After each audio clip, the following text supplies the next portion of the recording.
اللهم في يوم الجمعة نسألك أن تجعل هذا اليوم بابا للرحمة ومفتاحا للفرج ونقطة بداية لكل خير تأخر ولكل دعوة انتظرناها بقلوب صابرة.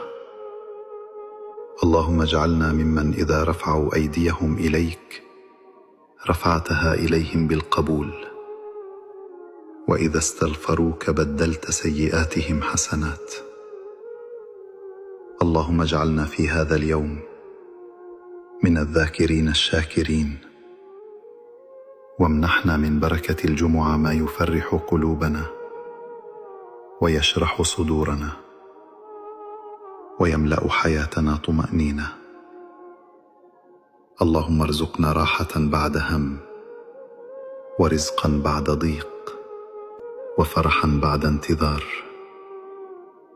واغمرنا بعفوك الذي لا ينتهي وكرمك الذي لا يحد.